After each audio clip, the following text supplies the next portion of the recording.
Shalom, bertemu lagi dengan Sahat Bilar Sebastian Channel. Video ini menjelaskan tentang Rasul Paulus yang berkeliling seputar Kekaisaran Romawi mengumumkan kabar baik tentang Yesus yang bangkit. Selama abad pertama, orang-orang di sekitar Laut Mediterania kebanyakan tinggal di kota-kota yang padat penduduk, yang dikuasai oleh Kekaisaran Romawi. Kota-kota ini merupakan perpaduan dari beragam budaya, suku, dan agama. Itu sebabnya ada berbagai macam kuil tempat mempersembahkan korban kepada segala macam dewa, dan masing-masing orang memiliki daftar dewa yang mereka sembah. Akan tetapi, di setiap kota ada juga kelompok minoritas yang tidak mau menyembah kepada dewa apapun selain Allah mereka, orang-orang Israel yang juga dikenal sebagai orang Yahudi. Mereka menegaskan bahwa Allah mereka adalah Allah yang benar, satu-satunya pencipta dan raja atas dunia. Nah, semua kota ini dihubungkan dengan jaringan jalan raya yang dibangun oleh Kekaisaran Romawi, sehingga memudahkan untuk bepergian, berbisnis, dan bahkan untuk menyebarluaskan gagasan baru. Ada satu orang yang mengenal jalan-jalan ini dengan sangat baik, yaitu Rasul Paulus. Ia menghabiskan separuh hidupnya untuk berjalan dari kota ke kota, memberitakan bahwa Allah Israel telah mengangkat seorang raja baru di atas segala bangsa.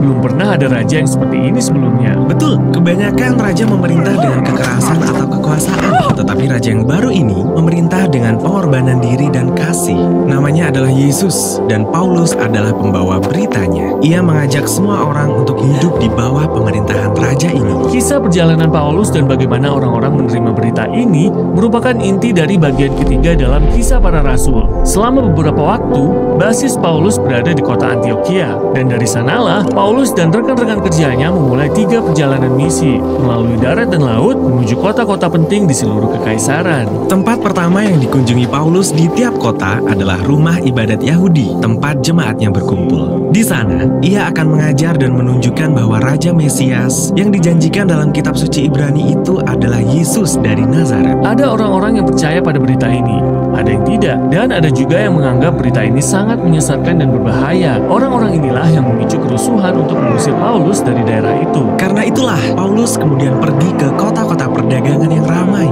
Di sanalah ia mendirikan usaha untuk membuat dan menjual kemah kulit untuk membiayai perjalanannya. Dan di sini Paulus terus memberitakan kabar baik tentang Yesus, Raja yang telah bangkit itu, kepada siapapun yang mau mendengarkannya. Namun ia sering disalah mengerti. Orang-orang mengira ia sedang memperkenalkan Allah yang baru. Suatu kali ketika ia berdoa untuk seorang yang sakit, orang itu sembuh. Tetapi orang-orang di sekitarnya mengira Paulus seorang dewa Yunani yang turun melawan mereka. Akan tetapi, Paulus bersikeras bahwa hanya ada satu Allah yang benar dan Paulus hanyalah hambanya. Beritanya ini sering memicu perlawanan dan kerusuhan sehingga ia dipukuli, bahkan dijebloskan ke dalam penjara. Mengapa terjadi reaksi yang demikian kuat? Begini, penyembahan kepada para dewa inilah yang menyatukan kebudayaan Romawi. Mereka percaya para dewa ini menjaga keamanan kota mereka, dan kuil tempat pemujaan para dewa ini berperan besar dalam perekonomian mereka. Namun Paulus tidak sekedar menambahkan Yesus ke dalam daftar sebagai dewa yang baru. Ia juga berkata, semua dewa lainnya tidak berkuasa, mereka bahkan palsu.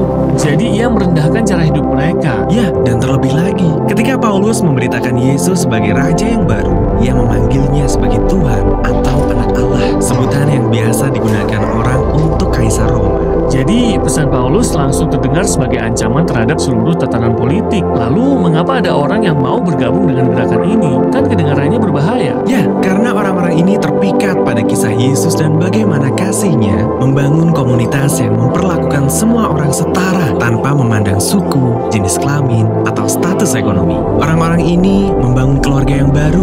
Mereka makan bersama. Mereka hidup dengan berkorban dan merawat orang-orang miskin. Mereka hidup seakan-akan Yesuslah raja yang sesungguhnya. Betul, karena itu di setiap kota tempat Paulus menyampaikan berita tentang Yesus, orang-orang diubahkan oleh Roh Allah menjadi manusia baru. Jadi Paulus akan tinggal di kota itu untuk mengajarkan jalan Yesus kepada mereka. Setelah itu, ia akan lanjut ke kota lainnya. Ini adalah kehidupan yang sulit. Paulus harus menanggung banyak kesakitan dan penderitaan. Ya, namun ia menjalaninya karena ia percaya bahwa penderitaannya merupakan gambaran dari penderitaan dan kematian Yesus bagi orang lain.